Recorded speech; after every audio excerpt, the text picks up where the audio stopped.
KT news ప్రేక్షకులకు అందరికీ నా యొక్క నమస్కారాలు తెలియజేస్తున్నాం.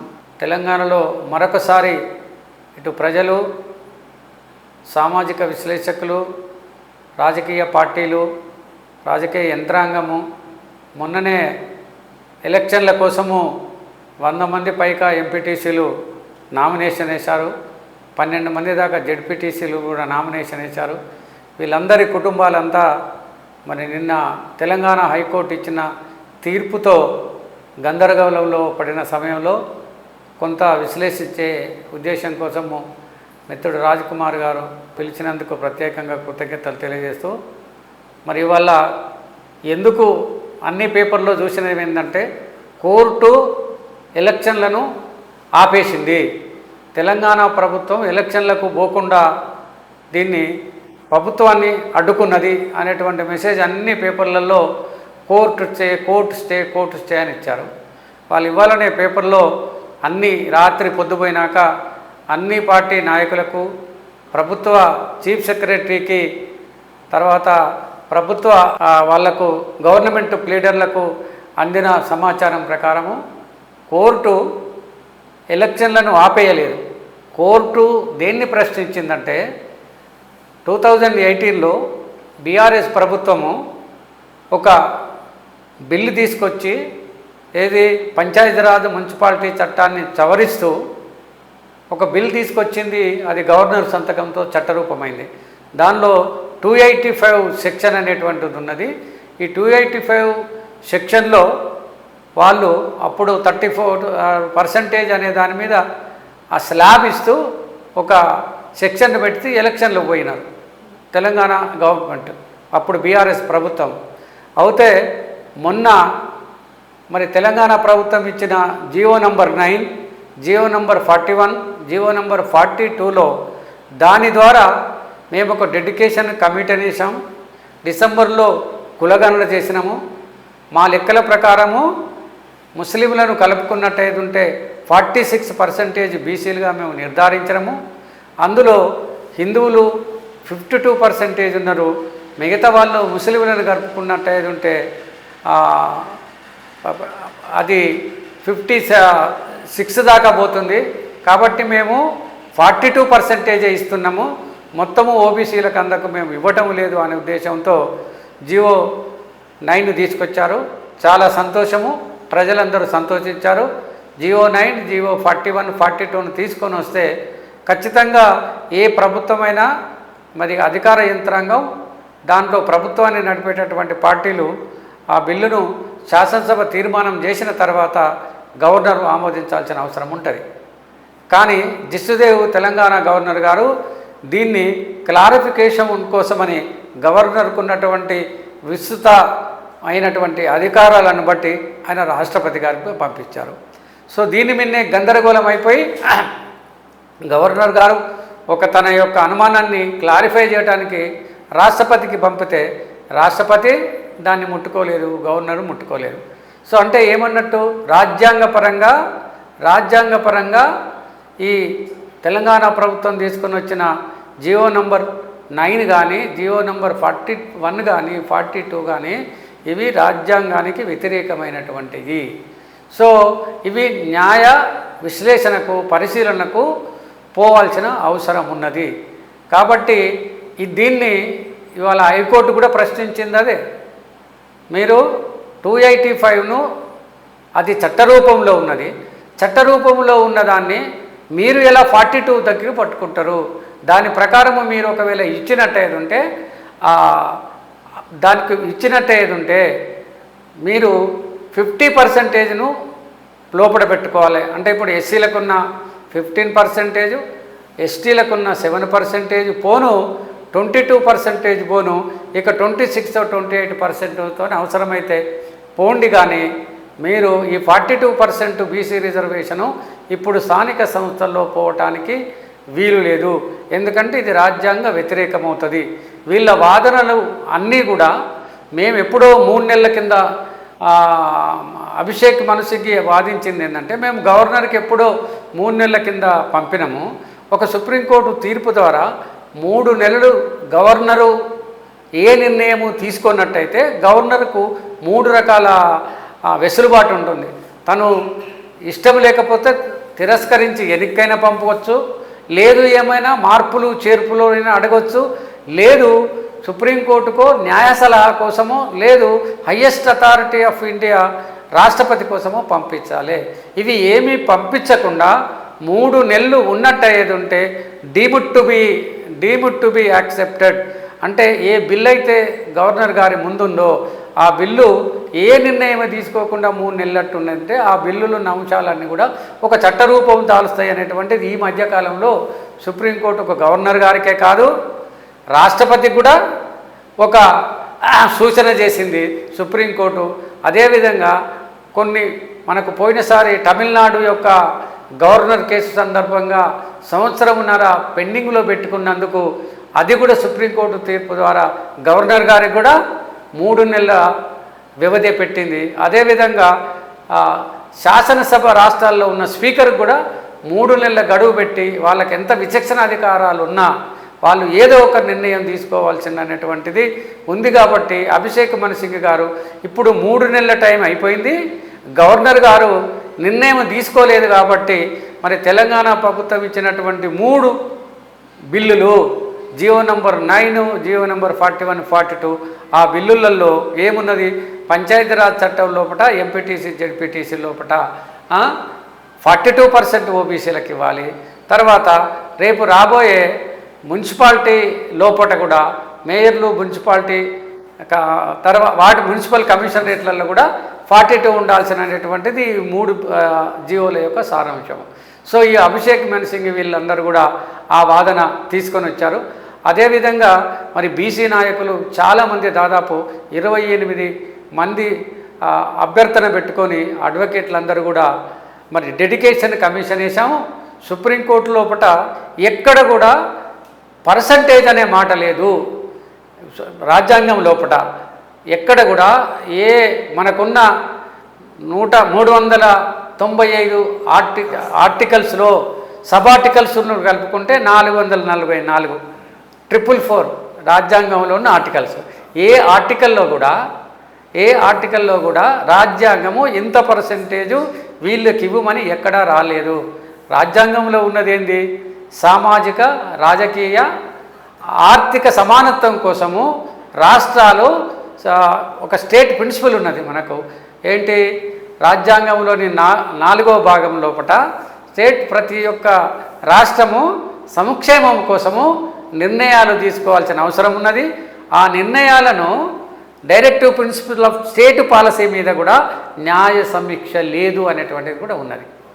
కానీ ఇంత పర్సెంట్ తీసుకోమని ఎక్కడ రాయబడి లేదు. అవుతే కాబట్టి దీన్ని వాదిస్తూ మరి ఉద్యోగ సంఘాలు ఈవెన్ జస్టిస్ ఈశ్వరయ్య గారు కూడా వెళ్ళారు, చిరంజీవులు గారు వెళ్ళారు, డిఎస్పి పార్టీ నుంచి వెళ్ళారు, తర్వాత మన ఎమ్మెల్సీ మన బీసీ ఎమ్మెల్సీ తీన్మార్ మల్లన్న గారు కూడా వెళ్ళారు. ఇంతమంది వాదనలు విన్న తర్వాత వీళ్ళందరూ కంటెన్షన్ ఏంటంటే సుప్రీంకోర్టు ఎప్పుడైనా ఒక గైడ్లైన్స్ ఏమున్నదంటే ఓ సామాజిక వర్గానికి మీరు ఏమైనా రిజర్వేషన్ ఇవ్వాలన్నప్పుడు ఆ సామాజిక వర్గాలలో ఉన్న కులాలకు గ్రూప్ 1% ఆ సామాజిక వర్గానికి ఎన్ని ఉన్నాయి, లేదు గ్రూప్ 2 ఎన్ని ఉన్నాయి, ఐఏఎస్లు ఐపీఎస్లు ఎంతమంది ఉన్నారు, సైంటిస్టులు ఎంతమంది ఉన్నారు, యూనివర్సిటీ చదివిన వాళ్ళు ఎంతమంది ఉన్నారు, ఎంపీటీసీలుగా ఆల్రెడీ ఎంతమంది ఉన్నారు, ఎంతమంది జిల్లా పరిషత్ చైర్మన్లు అయినరు, ఎంతమంది ఎమ్మెల్యేలు అయినరు, ఎంతమంది ఎమ్మెల్సీలు అయినరు, ఎంతమంది ఎంపీలు అయినరు.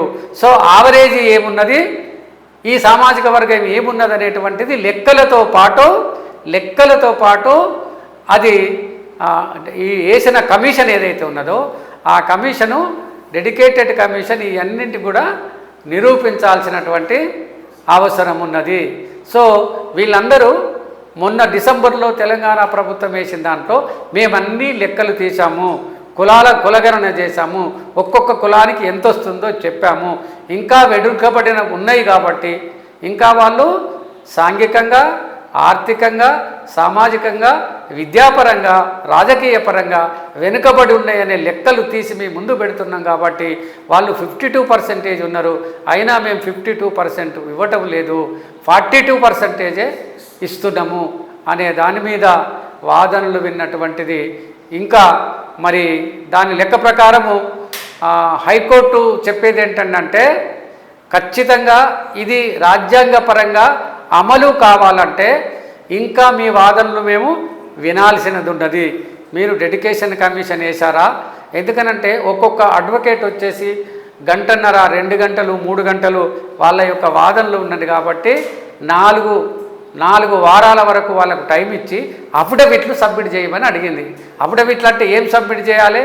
ఏ బీసీ కులాలు 134 కులాలలో ఏ కులము సాంఘికంగా, విద్యాపరంగా, రాజకీయంగా ఎంత వెనుకబడి ఉన్నదనేటువంటిది లెక్కలు తీసిన తర్వాత ఈ లెక్కలన్నీ కూడా ఇప్పుడున్న స్టాండర్డ్ జడ్జిమెంట్ ఏందనంటే Indira Sahani case standard judgement 1992లో వచ్చింది.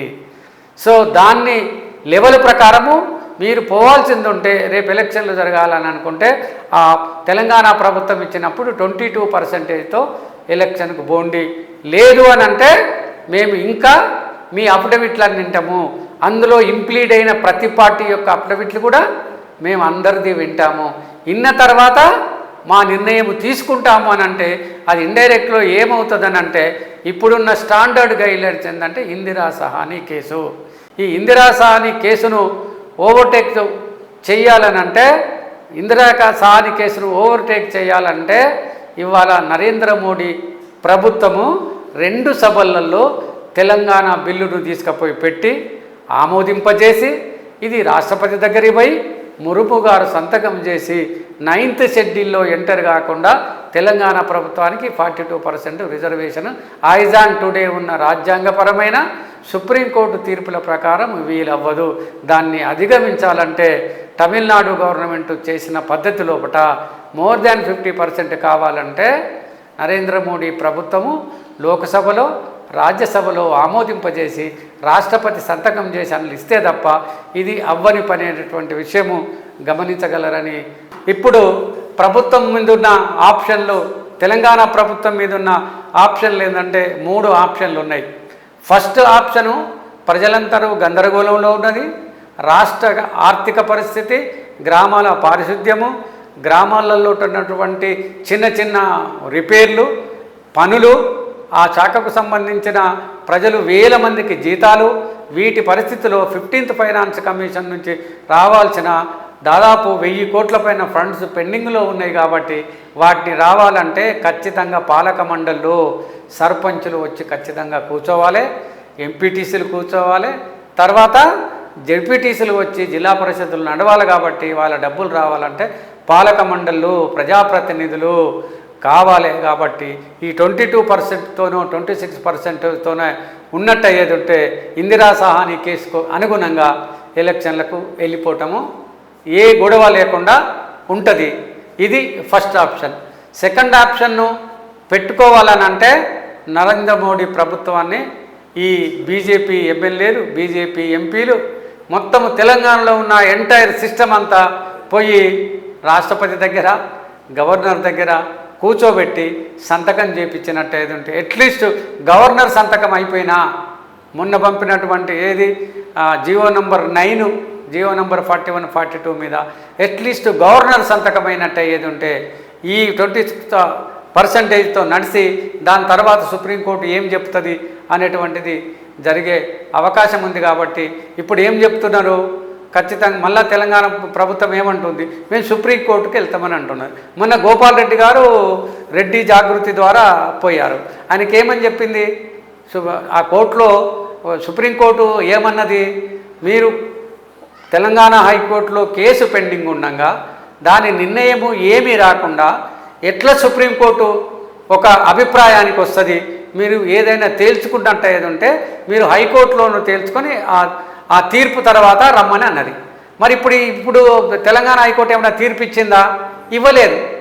ఇంకా మీ ప్రతివాదులన్నీ అఫిడవిట్లు తీసుకొని రండి, ఏకంగా నెల రోజుల టైం ఇచ్చింది. ఈ నెల రోజుల్లో ఈ 28 మంది అడ్వకేట్లు అన్ని పార్టీల వాళ్ళు అఫిడవిట్లు ఇచ్చిన తర్వాత ఆ అఫిడవిట్లను క్షుణ్ణంగా చూడటం కోసం ఇంకో 2 వారాలు అడిగింది.